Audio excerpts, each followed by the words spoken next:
రెండో దశలో ఎన్నికలు కొనసాగుతున్నాయి. మొత్తం 12 రాష్ట్రాల్లో కూడా ఎలక్షన్స్ జరుగుతున్నాయి. 11 స్టేట్స్ అలాగే 1 యూనియన్ టెరిటరీలో కూడా ఎలక్షన్స్ కొనసాగుతున్నాయి.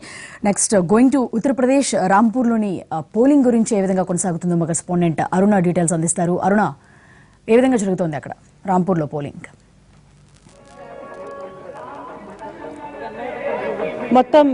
మొత్తం సెకండ్ ఫేజ్ పోలింగ్ అన్నది కొనసాగుతోంది. ఇప్పటి వరకు నియోజకవర్గాల వారిగా వచ్చిన పోలింగ్ పర్సెంటేజ్ నగీనా నుంచి 38.71% పోలింగ్ జరిగినట్లుగా తెలుస్తోంది. అమ్రోహా నుంచి 43.23% పోలింగ్ జరిగినట్లు తెలుస్తోంది. బులంద్ షహర్ నుంచి 39.70% పోలింగ్ జరిగినట్లు తెలుస్తోంది. అలీగఢ్ నుంచి 37.63, అలాగే హర్తాస్ నుంచి 41.48% తెలుస్తోంది. మథుర అంటే హేమమాలిని నియోజకవర్గం, అక్కడి నుంచి 36% ఓటింగ్ పర్సెంటేజ్ జరిగినట్లు తెలుస్తోంది. ఆగ్రా 38% పోలింగ్ జరిగినట్లు తెలుస్తోంది. ఫతేపూర్ సిక్రీ 35%. అంటే మొత్తం చూసుకున్నట్లయితే ఇంతవరకు అమ్రోహాలో హైయెస్ట్ 43% ఓటింగ్ అనేది జరిగింది. ఇక బులంద్ షహర్ లో 49, అలాగే హర్తాస్ లో 41. సో ఓవరాల్ గా చూసినట్లయితే ఓటింగ్ పర్సెంటేజ్ పెరుగుతూ ఉన్నది నెమ్మదిగా. ఈ ఓటింగ్ పర్సెంటేజ్ పెరగటం అన్నది ఎవరికి బెనిఫిట్ గా ఉంటుంది అనేది చూడాల్సి ఉంటుంది. ప్రస్తుతం ఈ 8 నియోజకవర్గాలు ఏవైతే ఉన్నాయో ఇవి 8 నియోజకవర్గాల్లో బీజేపీ ఎంపీలు సిట్టింగ్ ఎంపీలుగా ఉన్నారు. కాబట్టి పెరుగుతున్న ఈ ఓటింగ్ పర్సెంటేజ్ అన్నది బీజేపీకి లాభిస్తుందా లేకపోతే అఖిలేష్ మాయావతి గఠబంధన్ ఏదైతే ఉందో దానికి లాభిస్తుందా అనేది చూడాల్సి ఉంటుంది. సెకండ్ ఫేజ్ పోలింగ్ కి సంబంధించినంత వరకు పర్సెంటేజ్ పెరిగితే మాకు లాభం అన్న చందంగా ఇరు వర్గాలు చెప్తున్నాయి. ఇక్కడ ఒక ముఖ్యమైన విషయం చెప్పాలి ఏంటంటే, కాంగ్రెస్ అన్నది కొంత ప్రచారం ప్రియాంక గాంధీతో చేసినప్పటికీ కూడా కాంగ్రెస్ ఒక మెయిన్ ప్లేయర్ గా ఇక్కడ లేదు. పర్టికులర్ గా సెకండ్ ఫేజ్ ఎలక్షన్స్ లో అయితే వెస్ట్రన్ యూపీ, ముఖ్యంగా ఈ వెస్ట్రన్ యూపీలో చూసినట్లయితే కాంగ్రెస్ ప్రభావం అనేది చాలా తక్కువగా ఉంది. ఇక్కడ హిందూ అగ్రవర్ణ ఓట్లన్నీ బీజేపీ వైపు వస్తున్నాయి. అలాగే బీజేపీ తన వైపు పోలరైజ్ చేయడానికి ప్రయత్నం చేస్తుంది. ఇక గఠబంధన్ ఏదైతే ఉందో, మాయావతి అఖిలేష్ గఠబంధన్ ఏదైతే ఉందో అక్కడ యాదవ్ అలాగే దళిత ఓట్లను వాళ్ళు టార్గెట్ చేస్తున్నారు. దీంతో పాటు ముస్లిం ఓట్ బ్యాంక్ కూడా తోడైతే ఖచ్చితంగా తమ క్యాండిడేట్ గెలుస్తుంది అన్న కాన్ఫిడెన్స్ వాళ్ళు చూపిస్తున్నారు. సో ఓవరాల్ గా ఓటింగ్ పర్సెంటేజ్ పెరగటం పైన రకరకాల భావాలు అనేవి తెలిసినాయి. మీకు ఒకసారి కెమెరా ప్యాన్ చేసి చూపిస్తాను. ఇక్కడ చాలా మంది యంగ్ ఓటర్లు, వీళ్ళంతా కూడా విలేజర్స్. ఇక్కడ ఉత్తరప్రదేశ్ లో ఉన్న గ్రామాలు, అంటే ఈ గ్రామాల్లో ఎవరైతే ఈ వ్యవసాయం చేసుకునే వాళ్ళ పిల్లలు ఈ ఎలక్షన్ హడావిడిలోనే ఇక్కడ రాజకీయ నాయకులు రావటం, ఆ రాజకీయ నాయకులు వాళ్ళు వచ్చి ఇక్కడ స్పీచ్లు ఇవ్వటం, అవన్నీ చూడటం. అలాగే ఇప్పుడు మనం మీడియా ఇక్కడికి వచ్చినప్పుడు కూడా వాళ్ళంతా కూడా చుట్టుముట్టి ఇక్కడ ఉన్న వాతావరణం అంతా చూడొచ్చు. మీరు ఎన్నికల హడావిడి సందడి అన్నది కనిపిస్తుంది. కొంతమందితో మాట్లాడడానికి ప్రయత్నం చేస్తాం. भैया आपका नाम बताइए। विश्वजीत सरकार। अच्छा बताइए कि अभी क्या माहौल है यहाँ पे? तो बीजेपी का ही माहौल है मैम। अच्छा, यहाँ पे तो सब चौकीदार को ही वोट देंगे। चौकीदार को वोट देंगे काहे, मतलब किस लिए? इसलिए यहाँ गांव का विकास हुआ है, बहुत काम हुआ है यहाँ पे। अच्छा, आपके गांव में क्या विकास हुआ आप बताएंगे? आप आएंगे, आगे आ जाइए।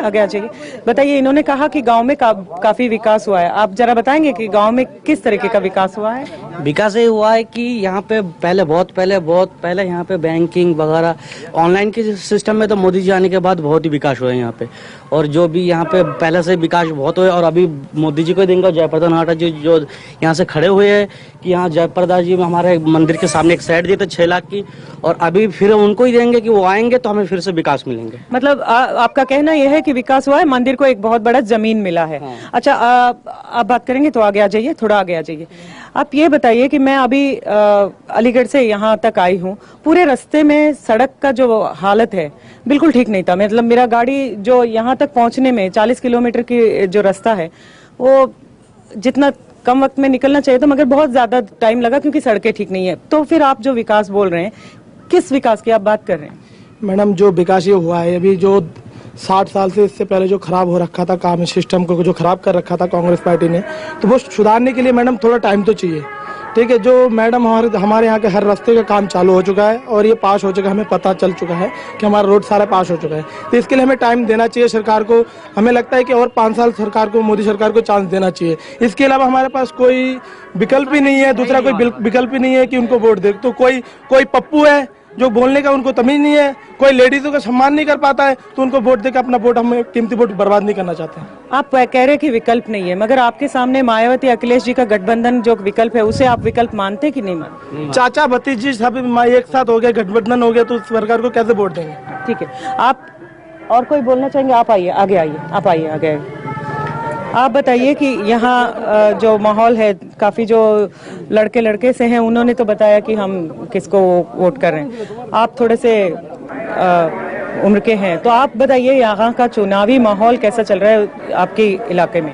हमारे इलाके में जो चुनाव का माहौल है बहुत ठंडे और अच्छे दिमागों से हो रहा है। सबकी अपनी अपनी सोच है कि जो बहुमत दे, अपना जो कार्यकर्ता है, जो मोदी जो हमारे लिए कर रहे हैं विकास के लिए, बहुत ही अच्छा कर रहे हैं। और जो 70 साल से जो नहीं हुआ, अभी ये 5 साल में बहुत कुछ हो चुका है, आगे भी हो। क्या हुआ है ये? आप मुझे बताइए। जो हमारी सड़कों में कोई सुविधा नहीं थी चलने में, मगर तो अभी भी मैं उसी सड़क से मैं आई हूँ, मगर वो सड़क ठीक तो नहीं था?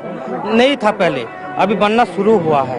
अभी हर जगह ऑनलाइन की जो है काम चल रहा है। पहले घंटों तक हम वेट करते थे, अब तो ज्यादा वेट नहीं करना पड़ता है। किस चीज के लिए वेट करते थे? कोई भी सरकार के जो काम होते थे तो 6 महीने हमें टाल के रुका देते थे, क्योंकि हम आज करेंगे, कल करेंगे, परसों करेंगे, ऐसे तो सब कुछ बहुत लेट होते थे। अब ऑनलाइन की वजह से अब जल्दी काम हो रहे हैं। मगर मोदी जी ने जो वादा दिया था 15 लाख हर अकाउंट में, तो आपके अकाउंट में आया क्या? नहीं, ऐसा नहीं कि हर के अकाउंट में आएंगे। ये है कि सबके जो बेरोजगारी है, जो बिल्कुल जो काम करने वाले नहीं है, उनके खाते में आना है। और जो कर्जा माफ किया है सरकार ने हमें, जो बहुत ही बैंक बैलेंस थे जो कर्जे में थे, काफी उन्होंने माफ कर दिया है। तो आप बताइए कि जो 15 लाख का वायदा हुआ था, जो जिन मोदी जी ने कहा था कि हर अकाउंट में 15 लाख। मैडम, तो 15 लाख का बात नहीं हुआ था। उनने कहा था कि विदेश में जितना काला धन है वो अगर अपना इंडिया में आ जाता है तो हर व्यक्ति के खाते में 15 लाख आ सकता है। उस हिसाब से बताया था उनने। ये नहीं कि 15 लाख हर किसी के खाते में आएगा, ऐसा कुछ नहीं बताया था उनने कि 15 लाख देंगे, 15 लाख ऐसे नहीं बताया था उन्होंने तो यही बताया ना, चुनाव के टाइम पे तो ये बोला था ना, हर अकाउंट में 15 लाख डालेंगे। हाँ, डालेंगे नहीं कहा था उनने कहा था कि विदेश में जितना काला धन है वो अगर आ जाता है अपने इंडिया में तो हर किसी के खाते में, हर किसी के अकाउंट में आ सकता है। महिलाएं हैं तो ले आइए, महिलाएं हैं तो ले आइए, ऐसा बोला था उन्होंने। ठीक है। तो ఇక్కడ జయప్రద మరి కాసేపట్లో ఇక్కడికి రానున్నారు. జయప్రద ఇక్కడ వచ్చి ఎన్నికల ర్యాలీ చేయనున్నారు. సో పెద్ద ఎత్తున ఇక్కడ బీజేపీ సపోర్టర్స్ అందరు కూడాను ఇక్కడ మీటింగ్ లో ఉన్నారు. కాబట్టి ఇక్కడ మొత్తం బీజేపీ వాణి అన్నది వినిపిస్తుంది.